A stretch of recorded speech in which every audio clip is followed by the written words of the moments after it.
Hey everyone, welcome to the first episode of Backseat Coaching. This week we're going to be going over the first week of the NFL, starting with Thursday Night Football, Chiefs, Texans. Chiefs take it 34-20. I think personally we already got a offensive rookie of the year candidate in Clyde Edwards-Helaire.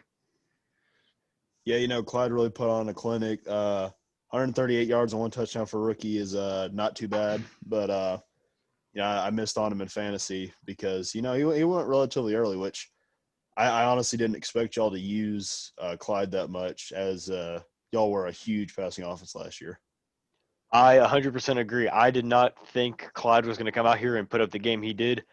I actually thought Clyde would do more in the passing game, but surprisingly, he had no catches for no yards. He was just a natural running back. I mean, 20, 30 something odd handoffs, which is unheard of for the Chiefs' current offense. But he got going 130 yards and a touchdown.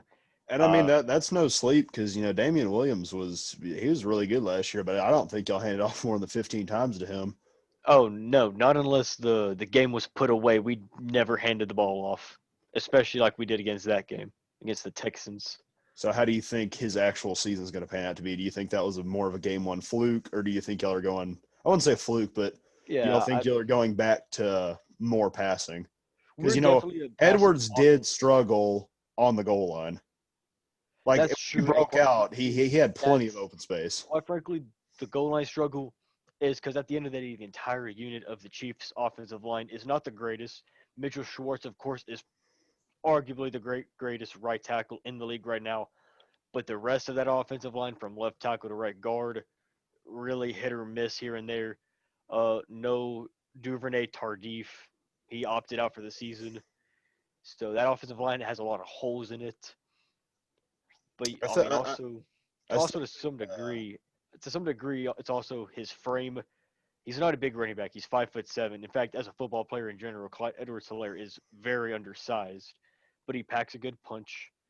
I mean, yeah, he will get a lot of goal line scores, but he'll definitely have plenty of breakaway touchdowns like he did in Week 1. yeah, because I read after that game, Edwards struggled on the goal line, like percentage wise, red zone efficiency. But I mean, when he got open space, there was no stopping him because I was watching that game and he got like a couple like 20-yard break off runs. So I feel like y'all are dead set. I feel like anybody that says the Chiefs aren't at least making it to the Super Bowl have either really high hope for the Ravens or expect a Yeah, sleeper to come out of the AFC. I yeah, I think if you think anyone coming out of the AFC besides the Chiefs and the Ravens, I know it's early to say, but the only way I see it being anybody besides the Chiefs or the Ravens, it would have to take some serious injuries for both teams to just catastrophically derail their season. Yeah, maybe the Browns. Dog but pound. but on the other side of the ball, I think after that, Will Fuller is definitely wide receiver one. I feel like Oh yeah, Stills didn't even get any targets. Like they only threw to Will Fuller that game. Brandon Cooks looks like a solid number two option.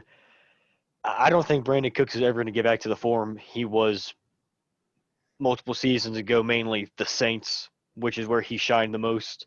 We'll never see that Brandon Cooks again, but he does look like a solid number two option. And of course, no DeAndre Hopkins is a blow. I mean, no one's going to detest that. But an overall decent receiving core, and surprisingly to me, David Johnson looked like a proper running back one out there. Yeah, how long has that been since he's been a proper running back? 2 years. It's been at least 2 years since he was a legitimate running back one option. Yeah, no, he definitely looked like he kind of shed that little husk he had for a couple seasons with injury because I was fully expecting him to kind of just come out there and maybe put up like 20, 30 yards because I feel like that offense is still going to run through Deshaun Watson obviously. But I feel like now that David actually proved against, in my opinion, an underrated defense. I wouldn't say they're good, but I feel like out of 32 teams, put them like 16, 15, that'd fit about right. He showed, especially with Frank Clark up there. he looked pretty good. Yeah, that's one thing. The Chiefs' defense, they didn't look bad, but one thing I noticed that they were lacking in from mainly the back half of last season were big plays. They were just kind of out there making tackles when they needed to. I was kind of worried. We kind of looked like our old selves where we had the bend but don't break defense. And you're not going to win a Super Bowl with that mindset. That's why the Chiefs really were able to push to the Super Bowl last year because the offense was firing on all cylinders and the defense, to some degree, surprisingly, was forcing turnovers. Defense really did not show that this week. They just went out there, made tackles, kept the team, the Texans, just kind of out of scoring distance most of the time.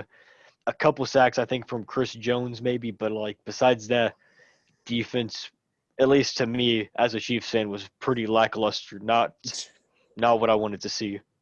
I sure as I said Frank Clark. Yeah, no, my bad. But next game I saw big day for me. Seahawks 38, Falcons 25.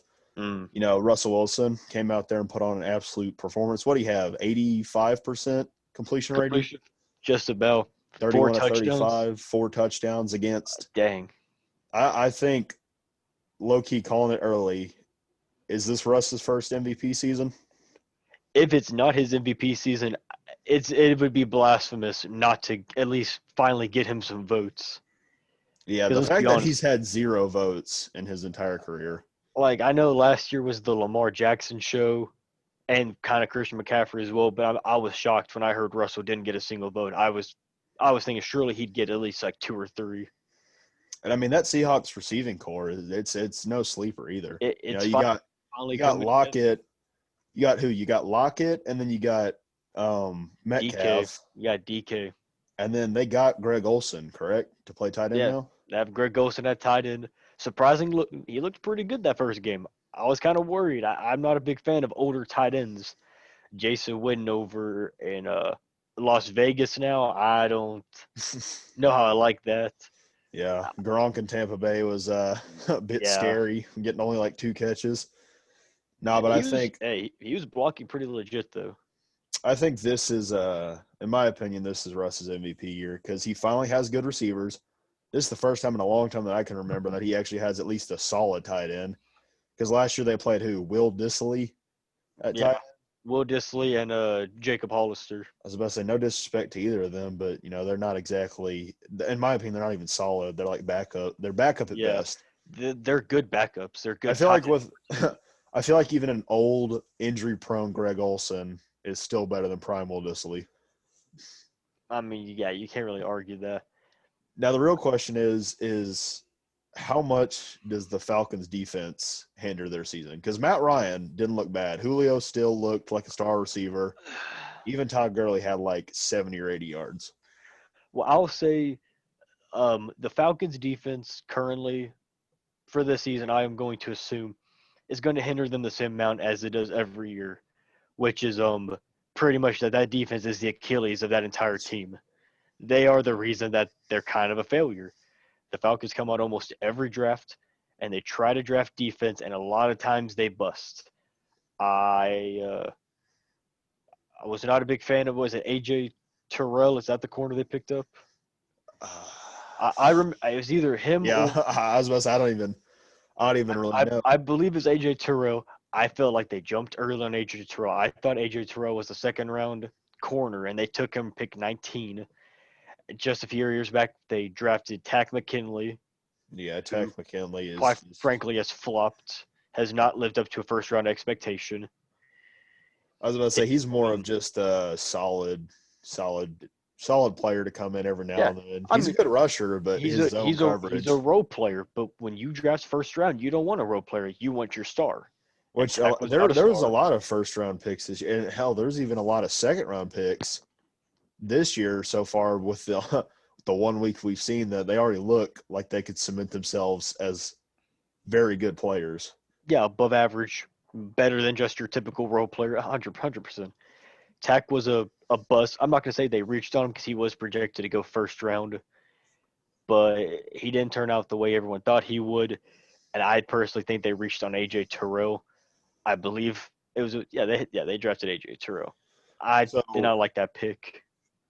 so how do you see their season panning out? Because their offense, it was firing on all cylinders, but that defense, like, you only block 4 passes. I know it's Russ, and that's kind of hard to do, but you let him throw basically 90% against you. Yeah, which is really rough, especially considering that although they really shouldn't be, that Seahawks offense, I mean, is a run first offense, Oh and yeah, they came out and just from the get go lit up that Falcons secondary, which really now, especially that Desmond Trufant's gone, they really don't have any big names. no. I mean, AJ Terrell, of course, has the chance to make himself a big name, but besides that, that secondary is very lackluster. Got to I do, guess got to address that in the draft again. I guess Grady Jarrett would be their best player, but how often besides like an Aaron Donald do you see a D tackle making that much of an impact? Only when the secondary is doing a good job. And if you don't have a secondary that can lock down the pass long enough for a D tackle to get through, Yeah, like no Aaron impact. Donald, he plays end and D tackle. He he plays all over that line. He's really the only person I could see that's a player when you see that okay, the secondary could be kind of trash, and you still are going to have like enough quarterback pressure to make him throw bad.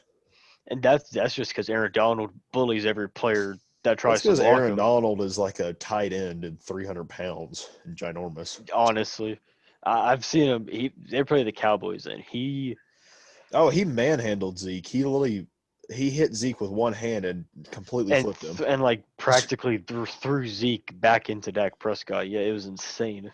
And we definitely saw after that game that Zeke is no longer a small boy. He's gotten pretty He's big.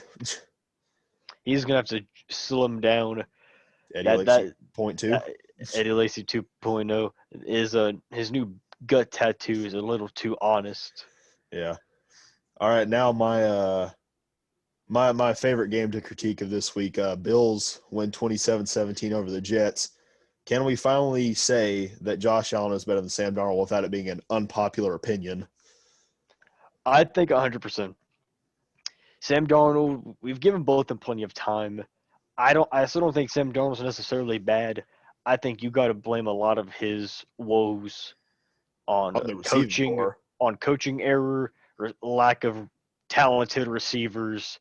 His best receiver is it still just Quincy Enunwa? No, statistically, it's Jamison Crowder, That's terrible. who Yeah, since he left Washington has kind of just been, in my opinion, a wide receiver 3 and not even like the slot, just on the depth chart.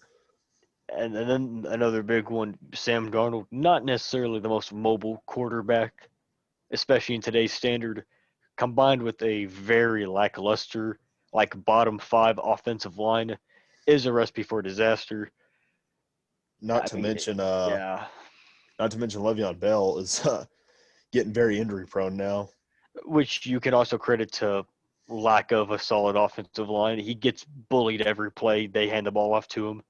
I feel like you could also, I was about to say, you kind of credit that to the fact that Le'Veon was literally the entire Jets offense last season.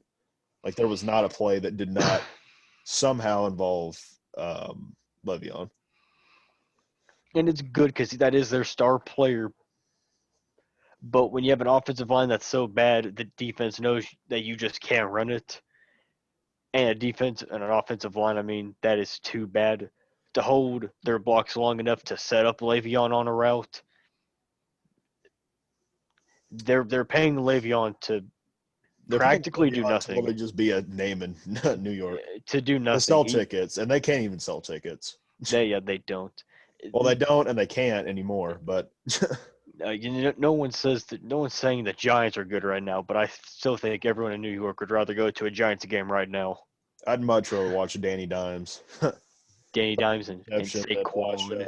Le'Veon Bell get destroyed because the only good tackle they have is Mickey Becton. Yeah, And it's really rough when your best offensive lineman is a is a rookie. rookie. That's rough. Now the interesting and as a Minnesota fan, I was wondering how Diggs would do his first Yeah. game.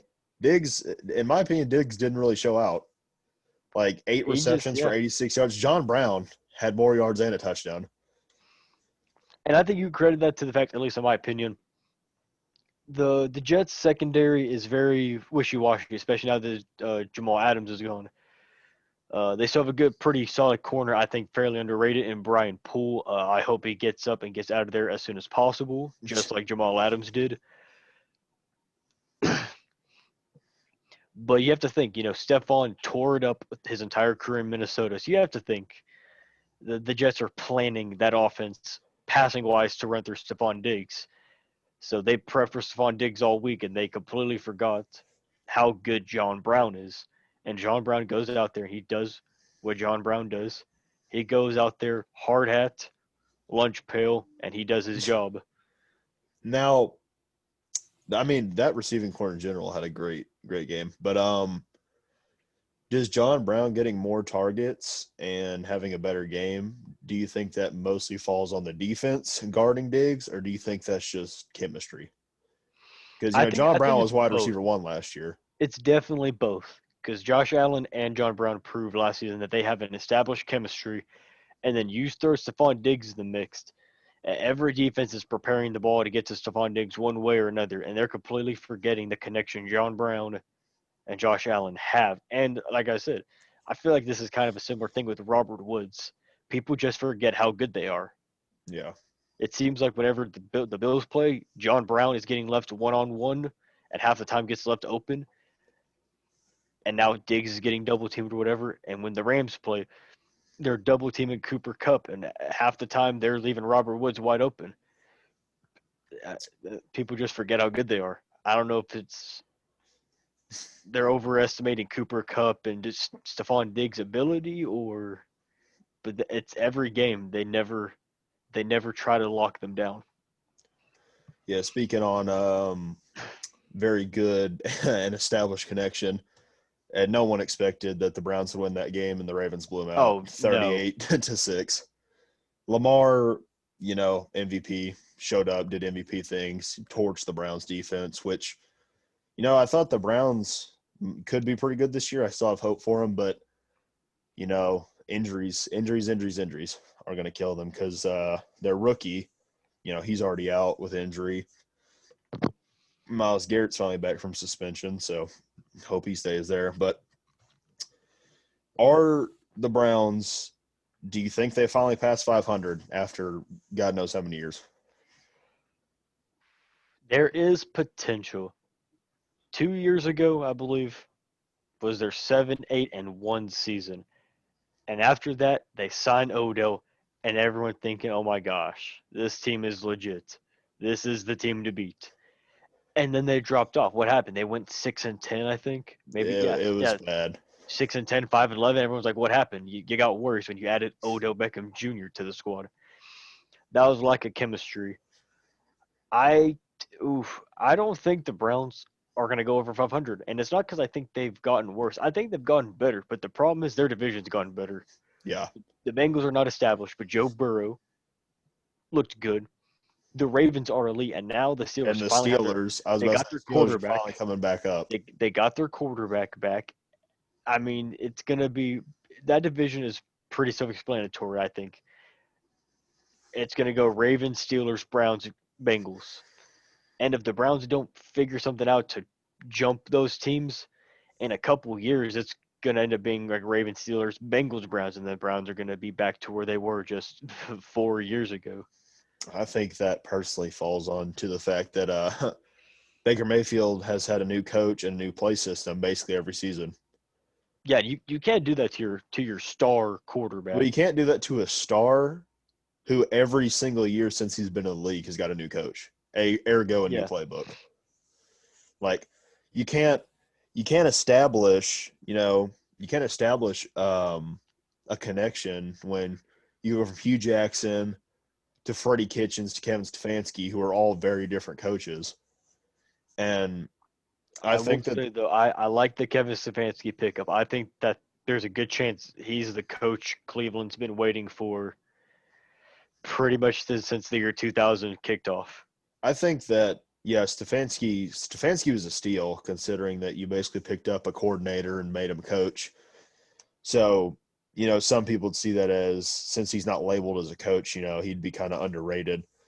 And I feel like that's a good pickup, but I don't feel like they're all the way there. I don't see them going over 500. I think maybe they have another 7-8-1 season, except the tie would probably end up in a loss. So 7-9, 7-9, or yeah, 7-9, 8-8. but I That's where don't I see see I them. don't see them dominating their division with Big Ben back And and Lamar coming out. The Ravens are just deadly. And No. the Bengals, in my opinion, even have a chance to get a few upset wins. And maybe they, Oh, yeah, Joe, just I gotta let Joe. You just gotta let Joe Burrow go out there and sling the rock. Let him play football, and he'll keep you in every ball game. yeah, but like I said, I'm calling 7-9, 8-8. My heart's telling me 7-9. And now on to the most interesting game to watch with everything on the line. Jags beat the Colts 27-20. Minshew mania is back. Is he back, or is Philip Rivers old and garbage? I mean, both are true. I mean, as a Chiefs fan, I saw Philip Rivers twice every year, and he hasn't been good in the past 3 to 4 years. If we're being completely honest and unbiased, he's really not been that good in the past 3 years.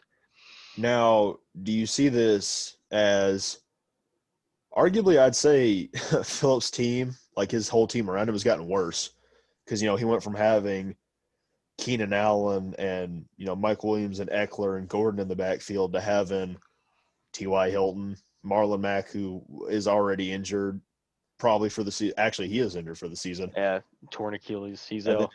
you have basically in your backfield now you have a rookie and Naheem Hines. Who Naheem Hines, in my opinion, he's good, but he's still a career backup.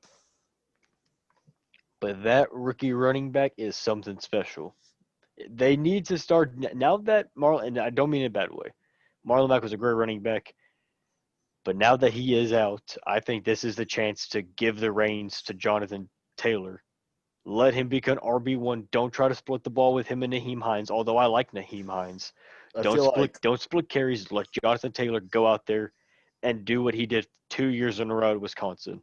I feel like Naheem Hines is going to be the red zone back. I feel like he's going to be brought in on goal line. He could, but I still think you want Jonathan Taylor there. Jonathan Taylor's a big, powerful body, and his speed is super underrated. Yeah, I think in the long run it's going to be. I guess technically Naheem's faster, so Naheem could be the downhill back and then bring in Taylor on the goal line. But I feel like you're going to hinder Taylor's production if you keep him just for goal line. So I That's feel like true. we're going to see a Aaron Jones and Jamal Williams Green Bay situation where they split backs. More than likely, but I hope by the time it's all said and done, at least by next season, they should realize Jonathan Taylor is their guy. Now, moving on to Minshew again, does he keep up this production all season? Because 95%, 3 touchdowns, no interceptions. Like, he looked like an all-star. Now, do you think that's a fluke? Just because, Colts defense it's pretty good. But again, 95%. Obviously, he's not going to hold up the 95%. But do you think he goes out there and possibly has like a 35 touchdown, 8 interception season?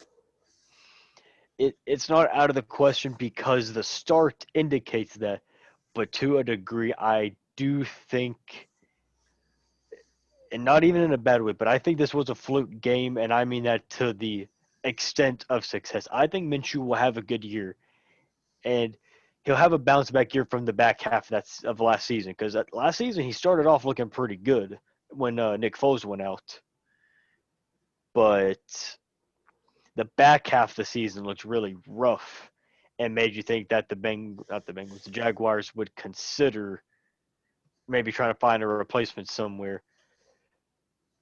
I feel like But with Leonard Fournette gone now, it is a passing offense, 100%.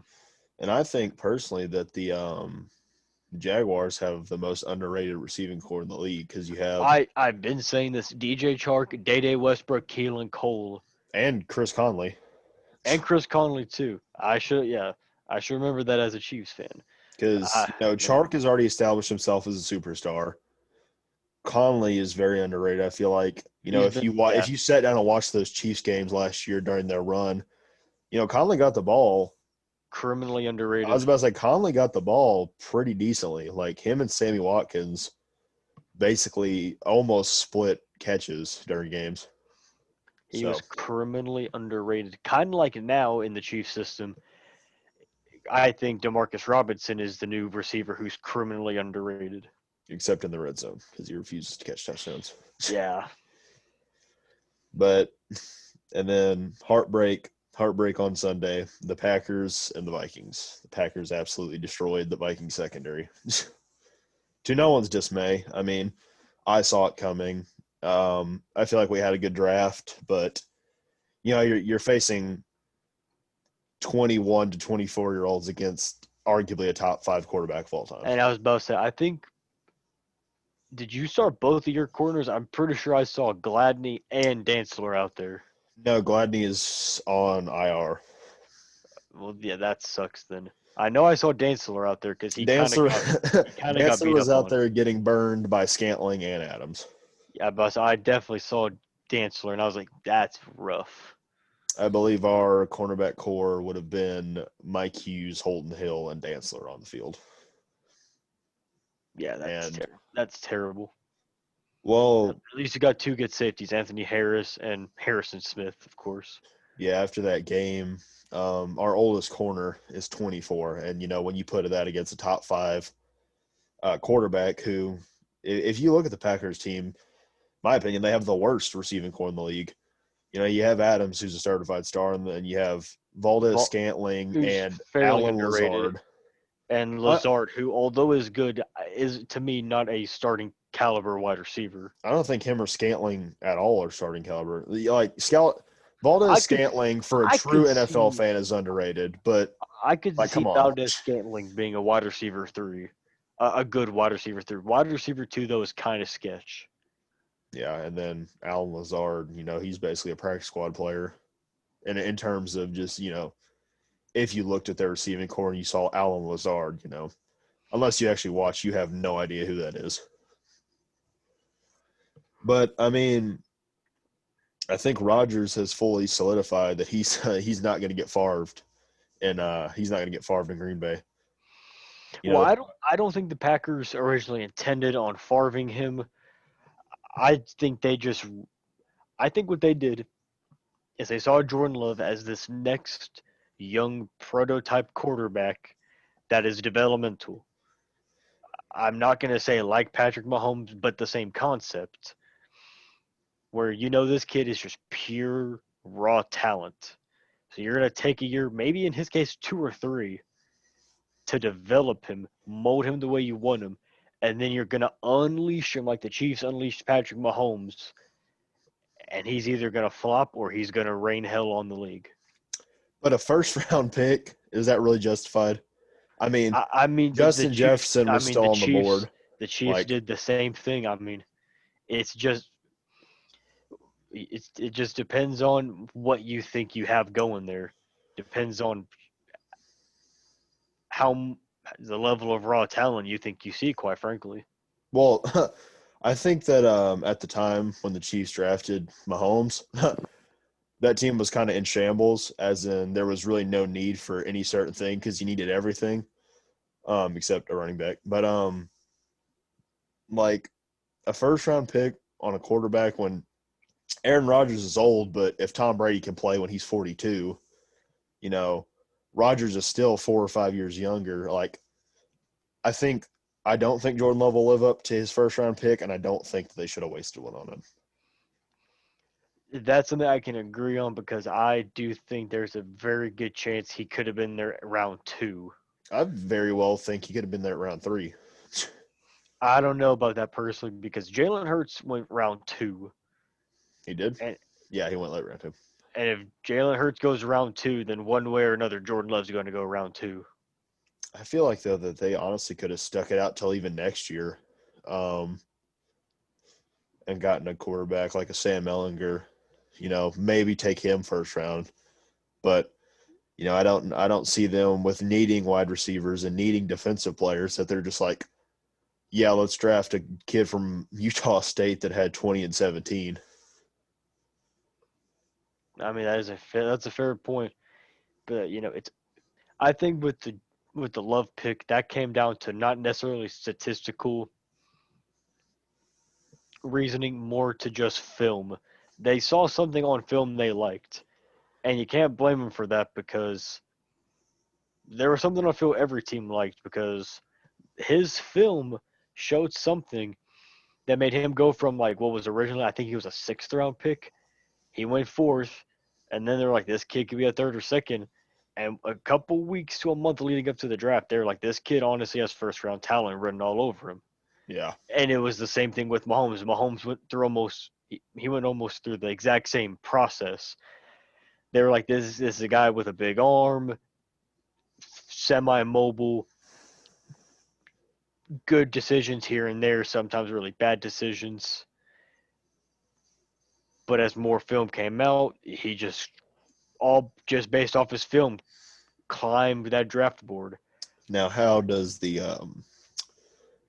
Vikings secondary, and I wouldn't say secondary, more just cornerback core, how does that affect their season? Because I still think after that game that the Packers will be the North winners, but Vikings were 10-6 last season.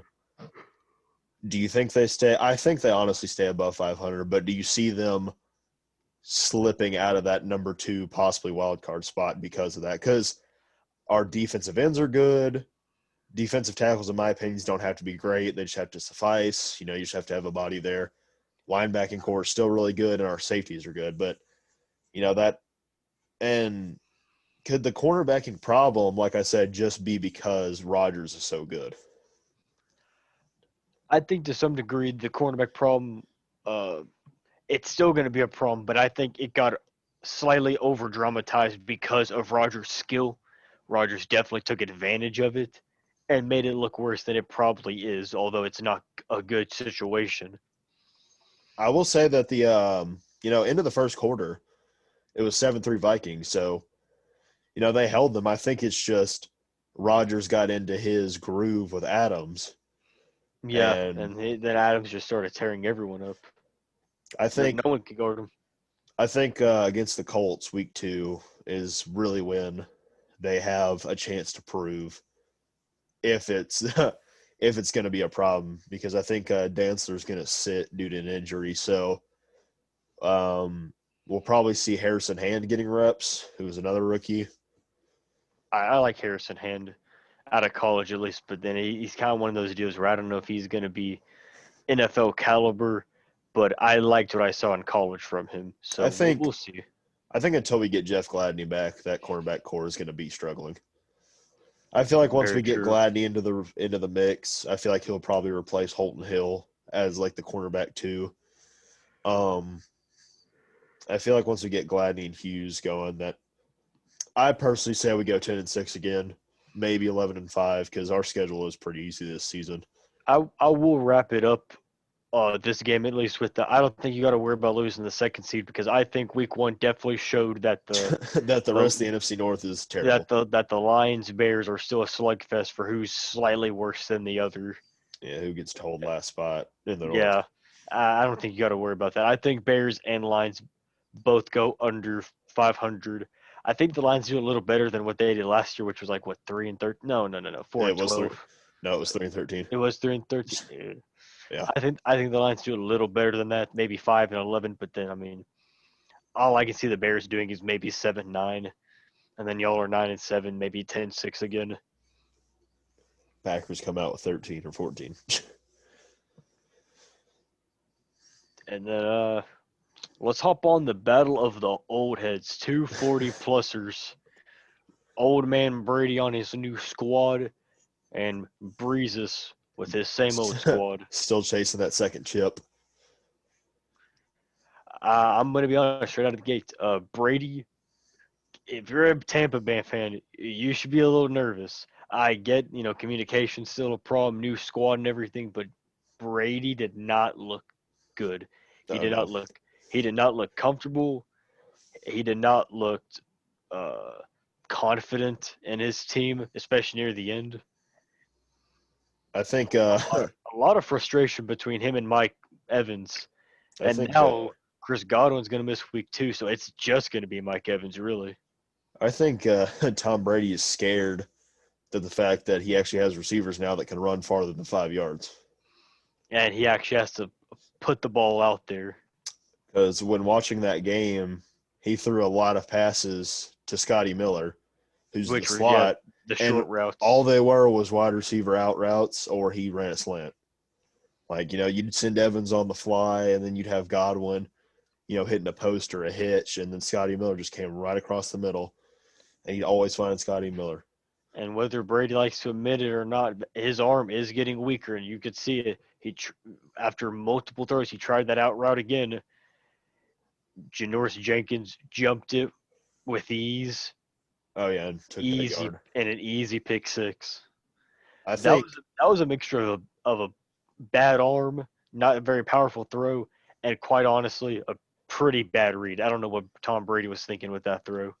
yeah, because he didn't run a very far route, and then that was just like It was he like a could five he yard out. he It could have was very easily short. thrown like a bullet type pass, like a quick hit to him, but he literally kind of lofted it on a 5 yard pass.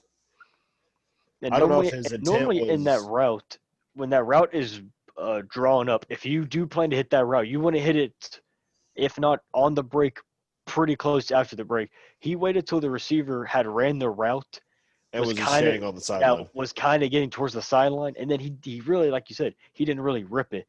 He half ripped it, half lofted it, and I mean Janoris just jumped it like a routine junior high interception. Yeah, easy. Now another old heads performance that didn't really stand out to me on the Bucks as well. Gronk literally just looked like an overrated tackle, like he was just there to block. Yeah, he blocked. I think, like you said, 2 catches, if that. 2 catches for like 16 yards. And one thing I'm surprised we didn't see from Gronk, who, he's obviously a tight end, so he's not shifty like, a Kelsey or Ertz. But he just didn't even try to get out of tackles. Like he didn't even try to really No, truck. He kind of just tried to and run through that's people as if and they weren't there. yeah, and that is very uncharacteristic of Gronk. That was very odd. Because usually He Gronk will just break out the stiff arm or like actually give effort into a truck, but he kind of just caught the ball and just tried to walk through somebody, which usually ended in him I don't getting know if you wrapped up want in the legs. I don't know if you want to blame that on age, blame that on taking a year off. I want to blame that on the fact that I just think he's only there for the money and hopefully trying to get another championship. Because True, I mean you're not wrong. when he was on the Patriots, Gronk would always throw out the signature stiff arm, or at least just try to truck somebody. But he would just catch the ball, take like 2 or 3 steps and get tackled, go down. He wouldn't even try to juke, spin. He wouldn't even try to throw out his arm. He'd just catch the ball and walk forward. And I feel like the fact that Ronald Jones is still running back one, and Fournette literally did not do anything. Like he had just a couple rushes. I feel like that team is set up to fail. I feel like that team's set up to go 6-10. That team is definitely. I think unless they turn it around very soon, they're set to be like the Browns were after their 7-8 1 year, Yeah, where low. everyone thought this was it. They got the pieces they needed, and it just didn't click. I think that's partly based on the fact that Brady's never used a system that's not checkdowns only. Yeah, check down, methodical, downfield, sort of West Coast vibe that you get from the Patriots, where the Buccaneers are definitely a vertical offense. Deep routes, try to send your guys deep in certain ways to get one man open on a deep play. Brady's not used to that. That's never really been his kind of offense. And at the age of 42, that's a really bad time to start trying to learn that kind of offense. Now, does that prove that Belichick was the stone piece in New England?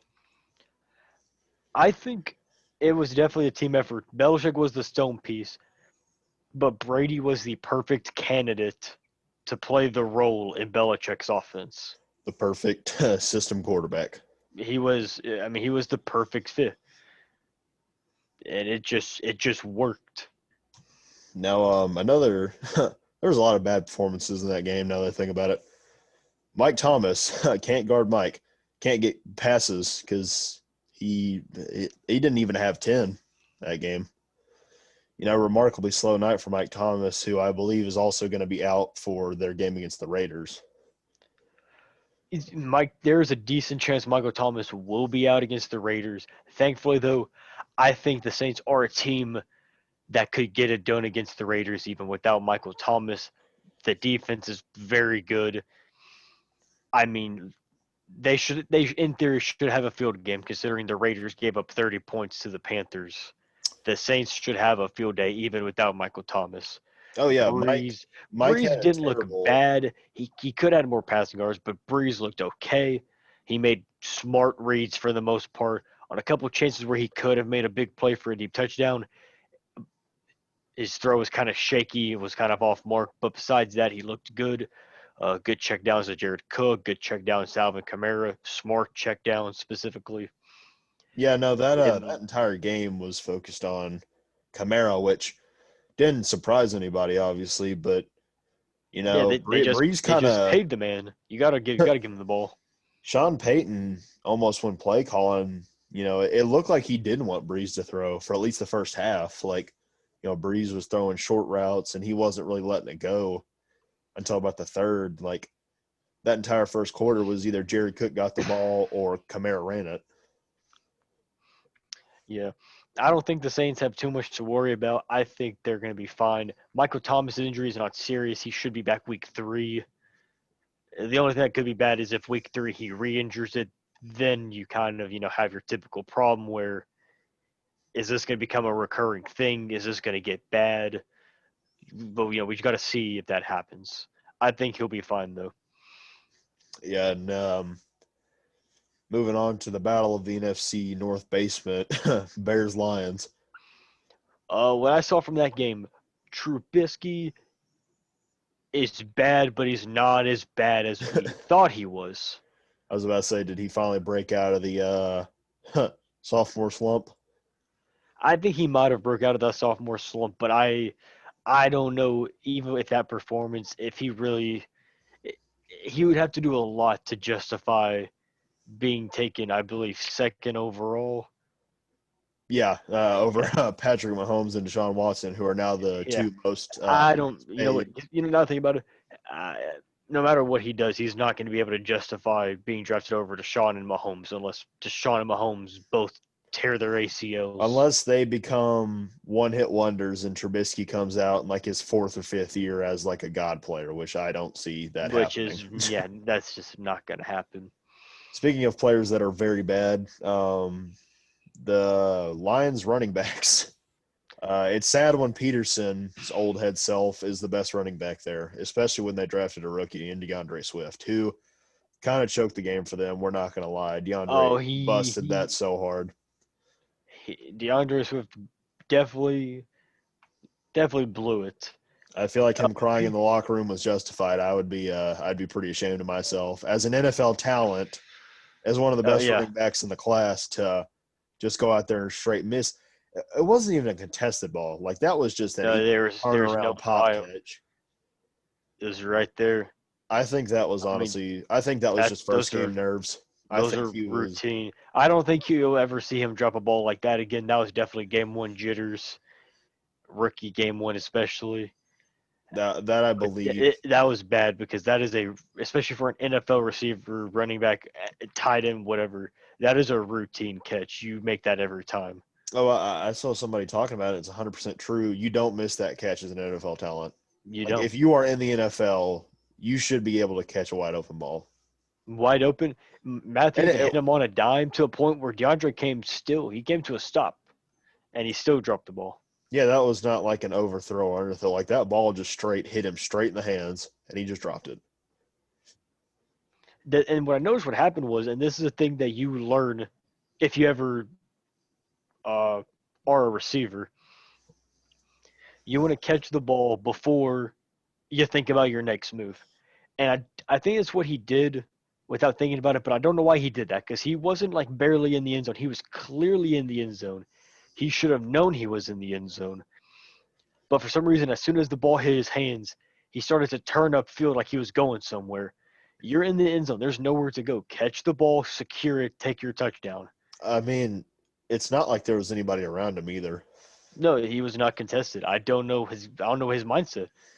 You can watch it back. The ball hits him square perfect, and for some reason he's already in the end zone. He starts to turn upfield. There's no purpose to do that. I was about to say, and then he and then he let the ball fly out of bounds, and he realized, that he didn't have his hands on it fully. But I think I think that Swift is going to get his head on straight after that catch, and I feel like, in my opinion, Peterson's back to being wide receiver, being back to running back one, especially after Swift's little mess up. I feel like Patricia isn't really going to tolerate. I But feel like Swift will probably still be the downhill back, but I feel like Peterson's going to get the clutch time.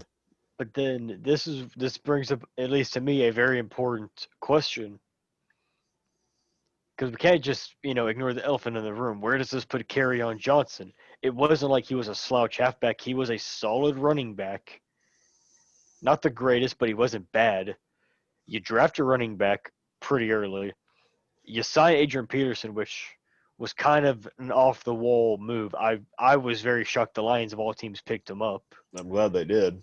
I'm glad somebody picked him up. I agree, but I was surprised it was the Lions. I think They that tells me the two things. Lions accidentally, I think the Lions accidentally assembled the most average three-headed monster at running back.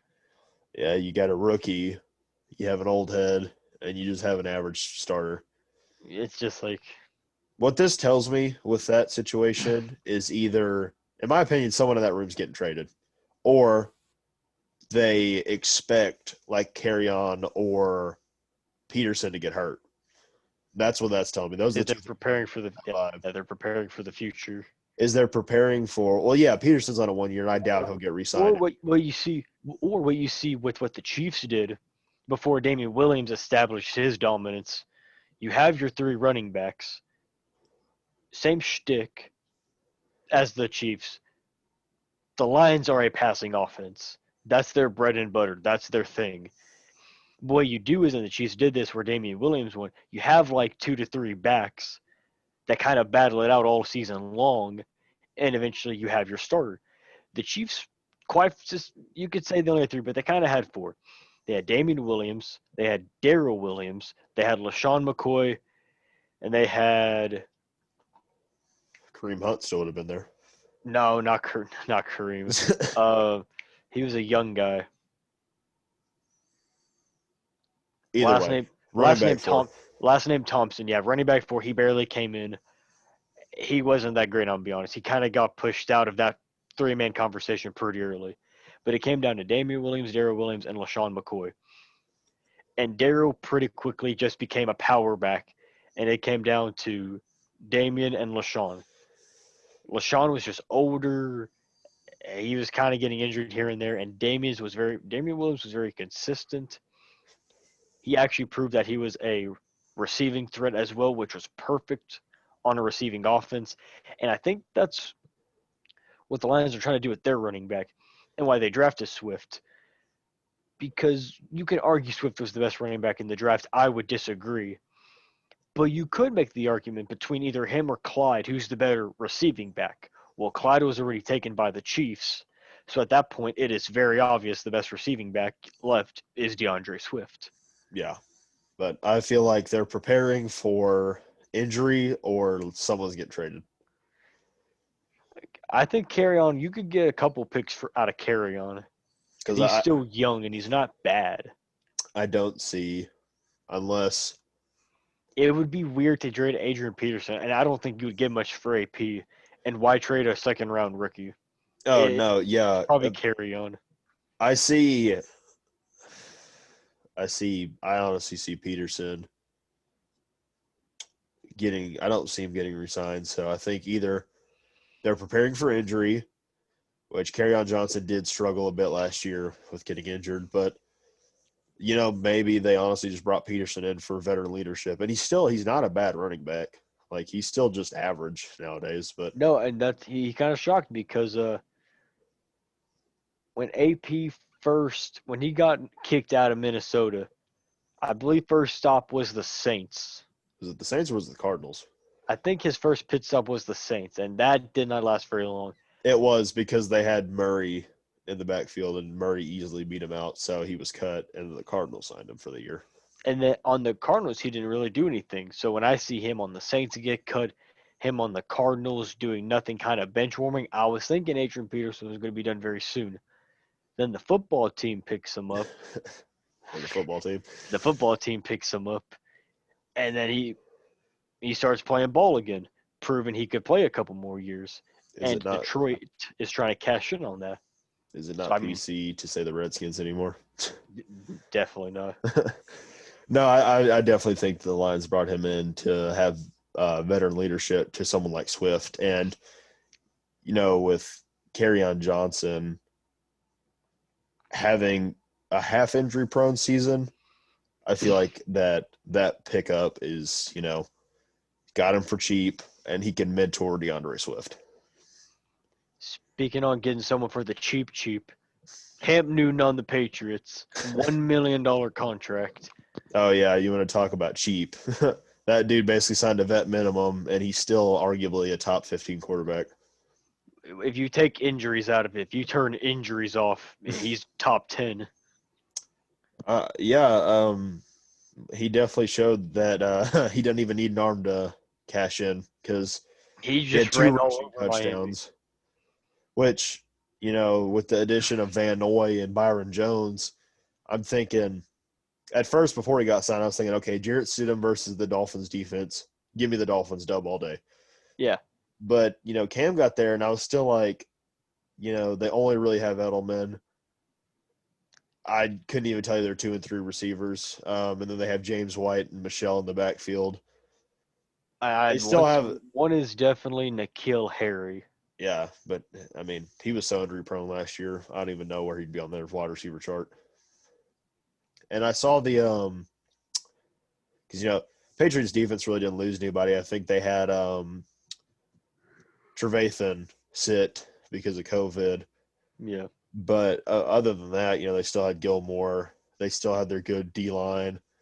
So I'm thinking, okay, that's twins. Yeah, the McCourty twins in the back.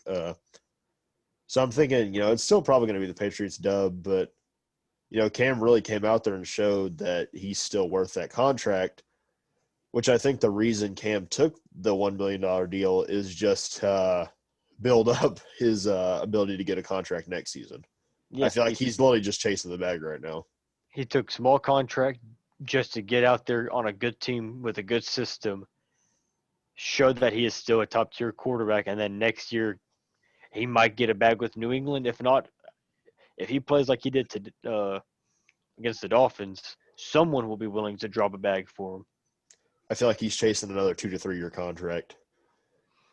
And I feel like the Patriots, it'd be in their best interest to re-sign him because, that's the first time since Drew Bledsoe that they've had I guess Drew Bledsoe wasn't really mobile, but, he's a lot more mobile than Tom Brady. So I feel like with the addition of Cam, you get a couple more Walmart receivers, and I think you're easily back to the Super Bowl. As long as you keep that defensive team together. Very true. Miami defense only gives up 21, which is signs of promise because that Miami defense last year was horrendous. To put into no other words, pitiful. Yeah. But they hold the Patriots to only 21. And as much as we are fans of Ryan Fitzpatrick, I think it is time to start Tua. Yeah, I think Ryan Fitzpatrick showed that he's not magic anymore in week 1. Fitzmagic is out of magic, because usually he has the week 1 through 4 stint where he looks like an all-star, and then he goes back to Ryan Fitzpatrick. Where he's like a top 10 quarterback, and then he drops off. Because, against Tampa Bay in either week 1 or week 2, he had like 4 touchdowns with 300 yards, and he looked like he could easily be selected for an all-star team.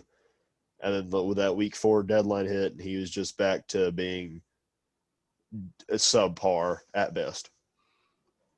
So I feel like the only reason they didn't start Tua is, maybe let him rest a little bit more because of his injury. But Uh, at this point, I mean, you either keep playing Fitzpatrick, know you're going to lose games, and somewhat tank intentionally for someone else, let Tua get a year of rest and mentorship from Fitzpatrick. Because although he's no longer a very good quarterback, I still feel like he definitely could be an Alex Smith esque coach to Tua and yeah, just teach him the not just the fundamentals, but the NFL fundamentals. Because the fundamentals in the NFL are pretty different from college. yeah, There's different rules to play by when you get in the NFL and you've got a lot better talent there too. at every position, everywhere. I was about to say it's not like you play in the Sun Belt and then you get drafted and it's you're just gonna play like decent athletes. You're playing some of the best in the world. Yeah, and at the very least, the best in their professional sport. Speaking of the best in the world, the football team upsetting the Eagles. In my opinion, that's the upset of the week, or that's the upset of week 1. Is Oh, mine. Washington coming out and basically making the Eagles look like they are an AAU team. This is my second. Mine's coming up later, but I can agree. I did not see this one coming. The only reason this is my second is because although the football team is not a good team, uh, let's be honest, the Eagles aren't good. They're just the best in their division, which is by far the worst division in football. Yeah. Every year, it's Eagles and Cowboys. Who's going to barely skip up to 9-7 and then just win their division? Yeah, who's going to hit the 500 threshold and win the last game of the season? Because it's like every year, the past 3 years, it's just been the Redskins are pitiful, the Giants are pitiful. Between the Cowboys and the Eagles, who does slightly better than the other? I mean, I mean, give him a little bit of credit. Ertz actually looked good when he's actually on the field. I feel like he's going to get injured again, though. But, it's possible. on par, I think Haskins and McLaurin are about to tear the league up for the next couple of years. I think Terry McLaurin to me is definitely already a bona fide star receiver.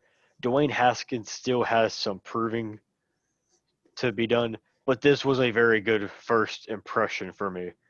He looked much better than he did really all last year. And, I mean, even if he doesn't produce, they still have Alex Smith, who's If all going to those fails, be, but that's a very risky move putting him in though, because I feel like I I don't mean in a bad way, but I feel like one good hit and he's out. yeah, I feel like he's kind of RG3 mode right now. That's putting it lightly, honestly. 'Cause I guess he's in a bad situation. I He feel has like one of the worst injuries you could get. if it comes down to it, I think Alex Smith could go out there and lead to a win. Now, something I was going over a couple hours ago, the tight end situation in Philly. I think Ertz is done with Philly. I don't think he's done with football, but I think he definitely wants out. Especially seeing as Dallas Goedert basically played like wide receiver or tight end 1 for them. Yeah, it definitely is. They're definitely giving off the impression that Philadelphia really likes did this Dallas Goedert kid, and they'd rather start him younger, fresher, not quite as expensive than an older Ertz, who still knows his worth and still wants a bag. So there is a very good chance whenever his contract's up that Ertz is out. Yeah, I think personally Ertz is going to another team next season because I don't think he mentioned he wasn't happy with the fact that he still hasn't had a new contract yet. And I think that with Goddard coming in and basically showing that he can take the reins as a starter in Philly, I don't think they're going to offer him a big contract, or at least not the one he's looking Yeah, for.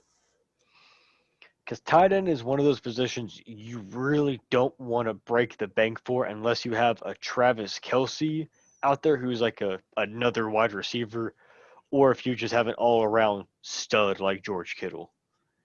And Ertz, although very good, he doesn't fit either of those criterias. He's I just don't a balanced tight end. I don't see the Eagles breaking the bank for him. I feel like They they're either won't. going to give him.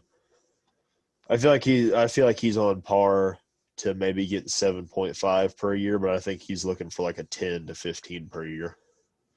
Which he definitely, to a degree, earned. But the Philadelphia Eagles are already paying a lot of other players, so they can't really afford giving a tight end that kind of money. At least they don't have Aguilar on the books dropping passes. Dear Lord, yeah. No, I but I mean, heck, guess where was he? Aguilar on his new team. Didn't he have a big play this year? Or Las his Vegas. didn't he have a big play this week? He, I I think, I think he had a big play early in the game. I think he might have had the first receiving touchdown. yeah, I tuned into about the second quarter of that game to see how Teddy was performing, which I think Teddy did really good. You know, He did. as a No, he did. starter, no interceptions. I think 270 and a touchdown. Obviously, McCaffrey's still going to get the ball Respectable. 90% of the time, but Yeah, McCaffrey was just doing McCaffrey things. Kind of short ended on the rushing yards. I think 96. But I mean, overall, he played like McCaffrey. I think that was partly due to the fact that they actually decided to get their quarterback useful again because last season was who even was Panthers quarterback last season? Will Greer, No, they started Kyle Allen. Kyle Allen. So yeah, you basically had a backup quarterback playing. So I think now with the starting caliber player in Teddy Bridgewater, that I think we could see a lot more. I see McCaffrey honestly becoming literally a receiving back more this year. Like he's already been established as a receiving back, but Oh yeah. I feel him only getting like 800 rushing yards, but then getting 1,200 Okay. passing yards. Yeah, yeah. Unless he gets injured, he will definitely break 2,000 scrimmage yards. Because with Teddy in the backfield, that's a pretty dynamic rushing. Because Teddy on one play, he took it straight up the gut for 10 yards, and he didn't slide either. So I think Teddy's finally. I think his ankles are healed up, and I think he's proved that he's ready to be a starter again. So people trying to prove that they are starters. Tyrod Taylor, because I know Chargers fans, and a lot of them, the high majority of the ones I know, want Justin Herbert in right now. As a Justin Herbert fan, I don't think Tyrod proved that he's a starter anymore. Like He did not. He played a very lackluster game against the Bengals. He did not run the offense efficiently. He has all these weapons, but 16 points on a Bengals defense, which isn't in any particular facet all that great. I was about to say, besides the I mean, defensive line, who on that team is a standout? Jesse Bates. I mean, And even then, he's still in his development phase. he's still young. Yeah, he still has room to grow. I think I think Tyrod is washed up. I think that Herbert needs to start. And like for someone like Cam, who he didn't have the best passing performance, like he got 2 rushing touchdowns. Tyrod went out there and put up like 116 yards and 1 passing touchdown against a pretty lackluster Bengals defense. Like, and I that's unacceptable in my opinion. As someone who was a starter and was like a B+ quarterback when he was playing with the Bills, to go out there and have Keenan Allen and have Mike Austin Eckler, Williams, Who's a very good receiving back, and you have Mike Williams and Hunter Hunter Henry. Henry, Yeah, who's actually healthy. You have all those offensive weapons, and you basically struggle against. yeah. You struggled against a pretty, for the most part, below average defense And I feel like the only reason that the Bengals lost that game is because of Bullock. their line is horrendous. Randy Bad offensive Bullock, line and kicker cramps. oh yeah, in the wrong leg after he came Yeah, out and yeah. said that he That was was hurt. that was very interesting. You clearly see on the tapes he's holding his right leg, but then in his tweet he says his left leg gave up on him. So I don't really know. I believed him at first when he said he cramped, but then when he specified it was his left in that tweet, I'm starting to think that he faked it because he couldn't remember which one got hurt. I think that he recognized that he just cost the NFL's moneymaker his first official win. Yeah, Who, definitely. talking about someone who didn't really have a good game, but a better game than Tyrod Taylor, Burrow, with how many yards did he Yep. have? How 200 something?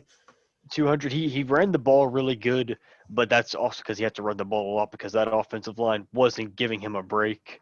Yeah, I mean, he He had a nice had 20-yard scramble. he had no touchdowns passing wise. He had the one rushing touchdown, and he had one pick.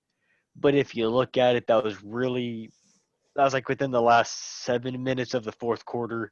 He was trying to force the ball downfield, which you never want to do. But he's a rookie. He wanted to win. He was trying to force the ball downfield, kind of threw a dumb pick. And I mean, only one pick on arguably the best defense besides the Niners last year. Yeah, Like, as a rookie coming in, that's not bad. Technically he didn't go 1 for 1, but playing against a top 5 defense who and I personally think, and you can mark me down for this, but I think after the Chargers play the Chiefs this week, there's a decent chance Justin Herbert will become the starter once they see, because the Chiefs defense isn't particularly good, but they got key players, you have and Tyrann they're Mathieu in the safeties.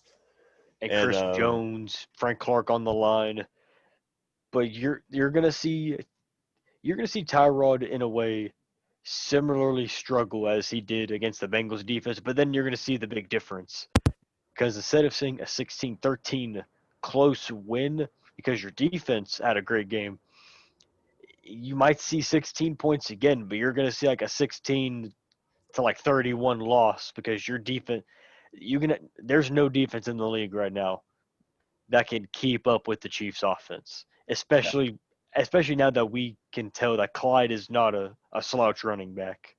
no, I feel like Herbert is going to get that start week 3 for sure. Because they're going to start Tyrod Taylor again. They're going to see what happens, and the struggle will be much more noticeable against a dominant team like the Kansas City Chiefs. Yeah. They will start Herbert after that loss. And then another big game on the horizon and a good start to their season. The Cardinals upset the 49ers. This was my upset of the week. I thought the Niners were going to be like the Ravens and the Chiefs, one of those teams that at the very least starts the season at 5-0, 6-0, just waiting to see which one of them loses first. Well, here you go. Niners lose week 1 to the Cardinals, which I wouldn't say they're subpar, but they're only subpar for the sake that they're young.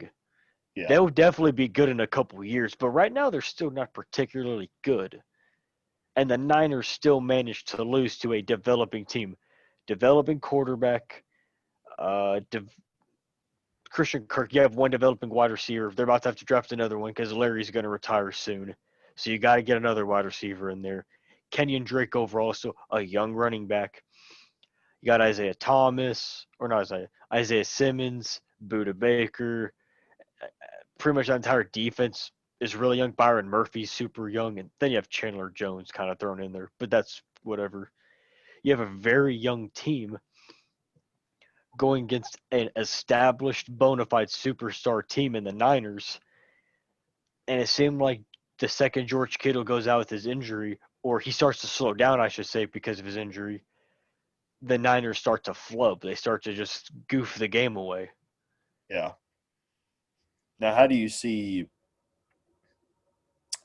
Hopkins, like his addition to the team? How do you see them performing this whole year? Because I think they're a shoe in to get into the playoffs this year. They definitely have a chance. DeAndre Hopkins came out and proved that he can get it done with any other quarterback. I'm not saying Kyler Murray's bad, but Kyler's not up to Deshaun Watson's level yet. But Deshaun went out there and he put up numbers he would have with Hopkins. I mean, with Watson. Hopkins went out there and put up numbers with Murray that he would with Watson against, for all intents and purposes, the best defense in the league. Which I think that moniker is slipping for the Niners because, Yeah, it might be that defense looked sloppy at times. like, I could understand if you let up a loss to like the Chiefs or the Ravens or Yeah, another bona fide superstar team. But It happens. you lose to a very young developing team with basically one superstar and one very good player. Yeah, So that's a problem. You just can't do that. I think I It. I think will say now I'm interested to see their rematch. yeah, I think the Niners will probably take that after they get figured out. But their defense looked lackluster. Their offense has never been very nice looking, and it definitely didn't look that good either during that game. But especially after losing Emmanuel Sanders to the Saints. Yeah, losing Emmanuel Sanders is definitely starting to look like a bit of a problem. And then yeah, Kittle sitting out, Samuel being hurt every now and then. Like that team's looking like it's definitely not the NFC North team it was last NFC North NFC Championship team it was last year. The defense is slouching. The offense is still lackluster, but now with the defense slowing down, it's more noticeable. I mean, they have problems that they got to get figured out fast. Because I know they're a good team. They'll probably make the playoffs anyways. But they're in a division with at least one other good team being the Seahawks. And if they start off 0-2, they're going to have a really hard time climbing back to the number one of their division with the Seahawks still being there. Now, in an interesting matchup that I want to run by you, Rams Cowboys. Rams coming out 2017. Um, how does that offense look now that they basically went from Jared Goff averaging 60 to 65 passes a game to not really having many passes at all? Because that was definitely a run heavy game with Cam Akers and Malcolm Brown in the backfield, which is surprising since they lose a top five running back and then arguably have a better performance with two very good running backs who are still young. Really, Malcolm Brown. Malcolm Brown looked like a hidden gem out there. Cam Akers, I still think will be good, but he did not look particularly special, at least to me. I feel But like he's I think he was doing just enough to prove that he wasn't a bust pick. yeah, But yeah, Malcolm Brown, who and when I saw him out there last season when C.J. Anderson was in the backfield too, Malcolm Brown just kind of looked like this one little short running back that come in just because he's a goal line punch in. yeah, But I finally see Malcolm Brown in the open field. Like he didn't disappoint. He actually, in my opinion, he proved that he could be a steal and a good little shoe in. mhm. Not having to pay Todd Gurley big money and get this cheap option, and then having a rookie in the backfield. Like I feel like the entire Rams team has switched from a very pass heavy offense to I see them becoming a very run heavy offense this year. And I think the way not Sam Darnold, Jared Goff played kind of proves that that's how they need to run. Jared Goff is not a bad quarterback, but I think he's definitely slowly proving that he is a Jimmy Garoppolo-esque quarterback. Let the running do its job, and then open up. And when you open up the pass game after that defense is run committed, Jared Goff is a shoe in to make the right read pretty much every time. But when you sit there and you pass every play, pressure starts to get to him. The defense is coming out expecting pass. That's when you start to see what we saw last year. Jared Goff make a lot of inaccurate throws, a lot of really bad choices, and that, I mean, it's almost reminiscent of Jimmy Garoppolo. When the Niners offense can run the ball on command, when they roll into their play action, Jimmy Garoppolo controls the field. But if they cannot get the run going, or they're behind on downs, or they're losing the ball game, and Jimmy has to throw the ball multiple times, he starts making bad throws. He makes bad decisions, and he kind of croaks. That doesn't mean they're bad quarterbacks. It's just not. It's not the kind of football they play. Because there was don't know who's against last year, but Goff had like 65 passes, and you know I don't I don't see why you would throw 65 passes in a game. Unless your running back core is just absolutely horrendous, which it wasn't last year. It was. They had Todd Gurley. I was about to say it was just average, and even when Todd Gurley was out, they had C.J. Anderson and Malcolm Brown. But Yeah, I feel like with Goff being able to take a back seat this year and just sort of, like you said, throw the ball and be able to read the field more. Um, I feel like the Rams could low key be a sleeper to catch a wild card spot, especially with a win over a decent Cowboys team because obviously they didn't perform very well last year, but that team is still loaded with superstars. But what's killing them this year is Leighton Vander Esch refuses to stay healthy. Ezekiel Elliott is muffin topping hard, and Dak is playing like 20 million, and he wants 40. I think it's just, I hate to say it because it just seems to be said every year, but the Cowboys, I think, are about to have another classic Cowboy year. They got the pieces, they got the right upgrades they needed, and it's all adding together, and then they're going to go 8-8. Oh yeah, And maybe make the playoffs, maybe not. Who knows? And then it happens every year. It's always been like that. The Cowboys have always had all the pieces. They've been a few away. They drafted, great or whatever. And I'm gonna give credit. They did draft good for the most part in the past couple years. But I don't know what the problem is at this point. It's like Zeke's not bad. Zeke's good. Zeke's very good. Top five running back. And Dak is a solid quarterback. He deserves to be a starter. Good receiving core. Arguably best offensive line. Defense and at every level has a star. On the D line, at least you have Demarcus Lawrence and the linebacker, even without Lane. You got Jalen Smith. The secondary is kind of the weak spot, but I mean, I think Chidobe Awuzie gets the job done. Jeff Heath is somewhat underrated. He's a good run support. I was about to say Jeff Heath is a very underrated safety, arguably, in my opinion, one of the hardest hitting safeties in the league. I wouldn't say anywhere near the top, but Yeah, not he Jamal can Adams definitely per lay the se. hammer when someone comes up the middle. I think with Mike McCarthy in the system, I think next year they're on par to go for like an 11-5 season. But I think I 100% that it was Jason Garrett was the reason that the team won't succeed. But now that he's gone and he's clapping in New York, I think with Mike McCarthy in the system, they'll be a playoff team for sure next year. I think the football team. That's my pick coming out of the division. I would like to see that. But man, the Rams win by a kick. And surprisingly, the Titans win by a kick. Even though their kicker put up one of the worst kick. Even though Goatkowski did not look like a goat at all. Goatkowski for the first 3 quarters looked like Blair Walsh. He looked like the birth defect, I would say, of Cody Parkey and Blair Walsh's secret love affair child. It was I mean, bad.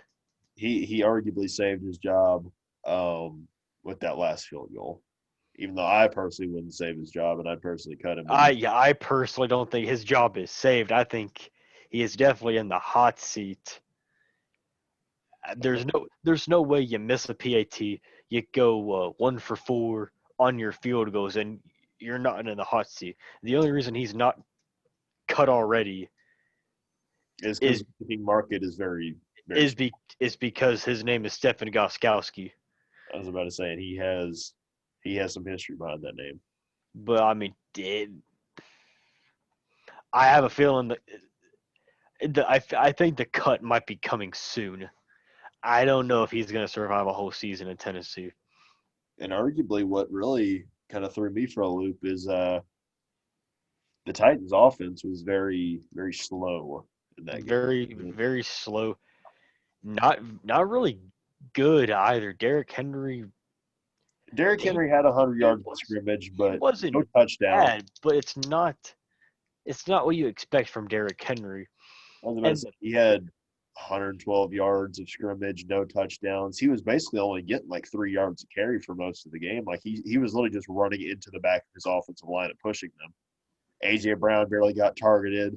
Hell, Corey Davis playing wide receiver one. Corey Davis had he made some good plays.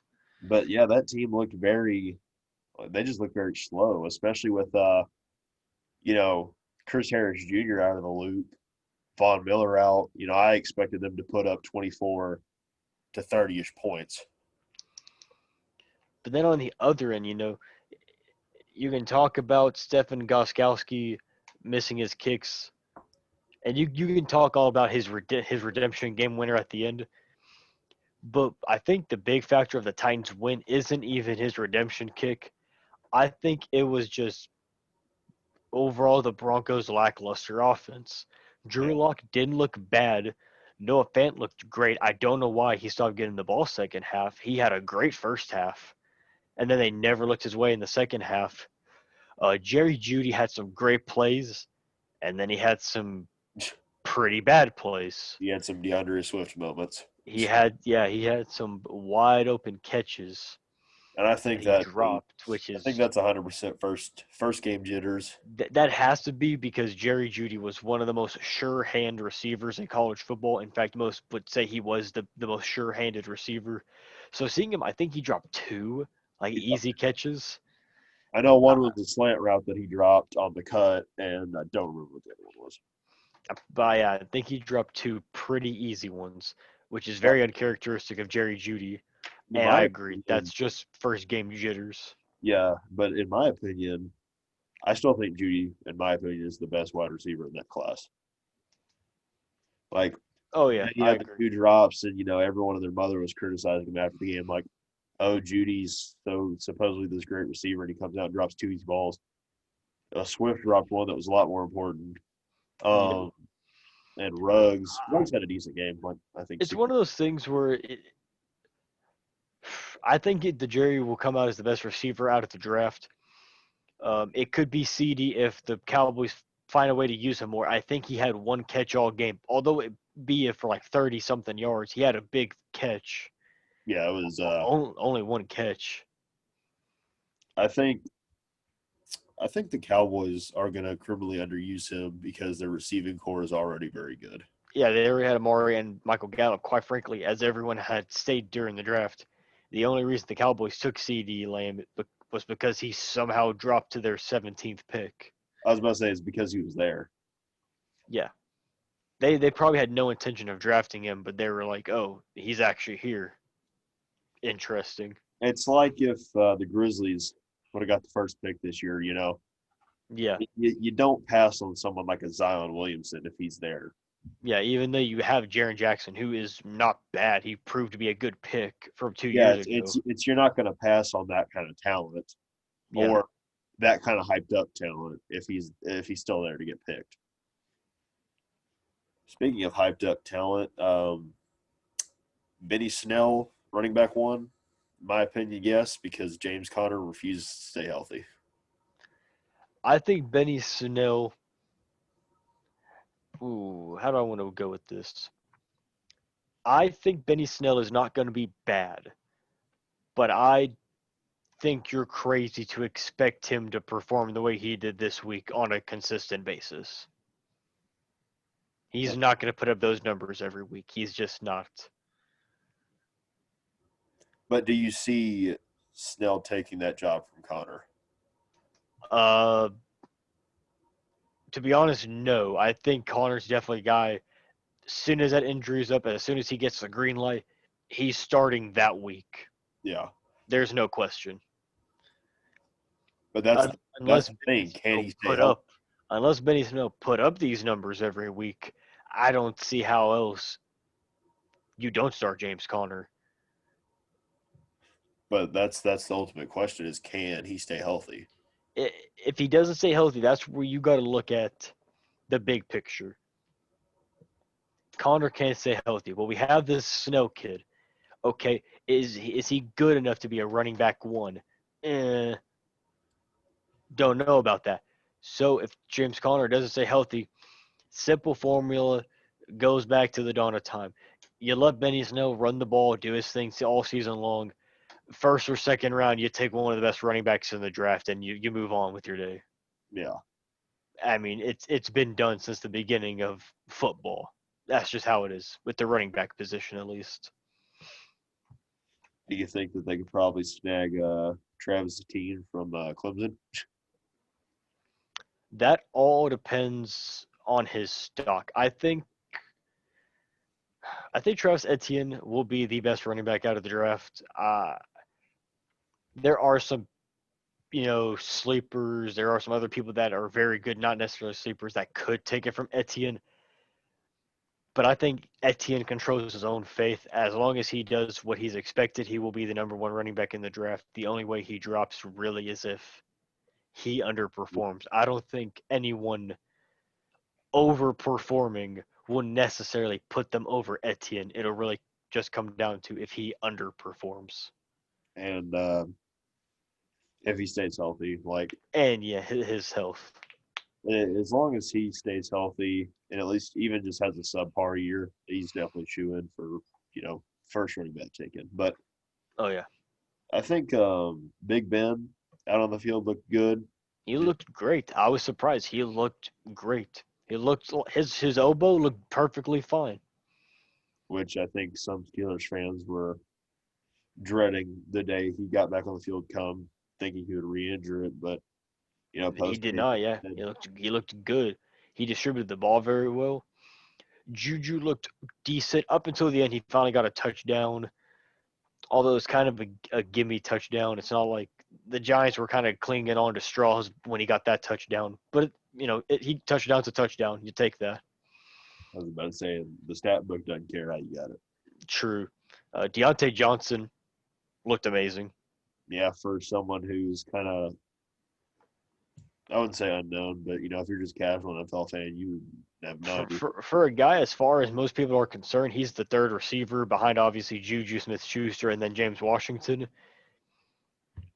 I think, quite frankly, he's earned the spot as the number two receiver because he looked great that game. And then at the same time, James Washington looked kind of subpar. So I think Deontay Johnson, if not already, he has definitely earned wide receiver number two. Another wide receiver that had a really good game was Darius Slayton.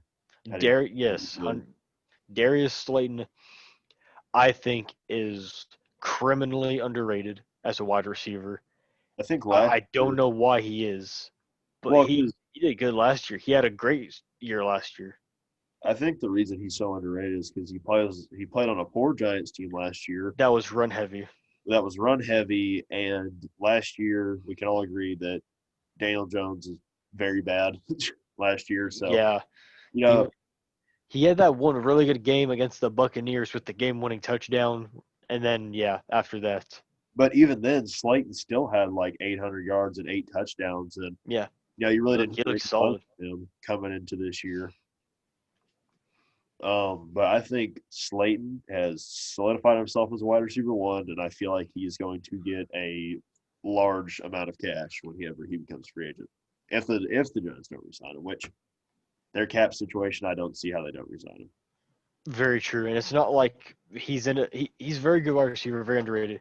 But even at that, he's not in a position to demand a lot of money. He's not there yet. I feel like if he can continue this production that he had in the first game this entire year, I feel like it's justified that he asks for money. Now, if he has a good few games, as in, you know, one good game week one, week two he kind of takes a A week. down week. I think then he's in no position to ask for big money. Now, a big issue that I saw, and I'm kind of over exaggerating here, but I think to a degree this definitely stands. If that offensive line cannot, for the Giants, of course, not the Steelers. Steelers have a great offensive line. For the Giants, if that offensive line cannot get their act together, cannot figure out what they're doing, the Giants could easily be a 2-14, 115 team. And it's bad when you have someone of Saquon's caliber with 6 rushing yards on 15 attempts. Yeah, and he has to get all his production through the air. He had 6 catches for nearly 70 yards, but you hand him the ball 15 times and he gets 6 yards. There was a time during that game where he had negative yards for a He while. he had negative yards at halftime. I think the It was bad. I think Saquon is also going to have to turn into a receiving back this year until either joins the Although draft or I trade. think that is a whole situational thing because the Steelers, I don't know if I don't know what's going on. Why some people kind of don't give them much credit, but the Steelers definitely have a top 5 defense. Yeah, If you don't see that, you're watching the wrong tape. They are still a top tier defense. Cameron Hayward is still a top tier defensive lineman. T.J. Watt, I don't care what you say, unless he gets injured, he is a defensive player of the year candidate this year. then you still have Joe Hayden in the quarterback core. Joe Hayden, Minka at safety. I mean, this defense is legit.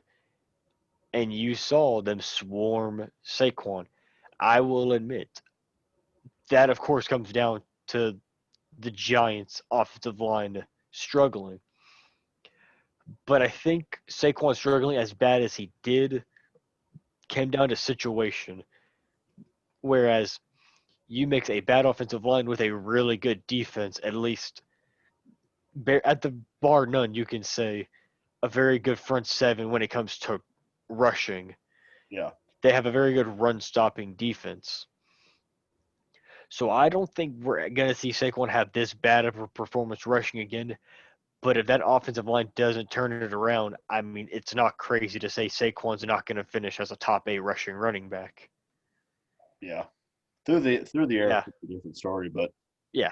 yeah, He'll that receive the ball. He'll catch the ball. line He'll get downfield. struggled, and Saquon had the really big play when he got the ball in the air, double juke and then hurdled. But yeah, he every time he gets the ball, I mean, shoot, he was stopped 3 yards back before he could even get the ball running.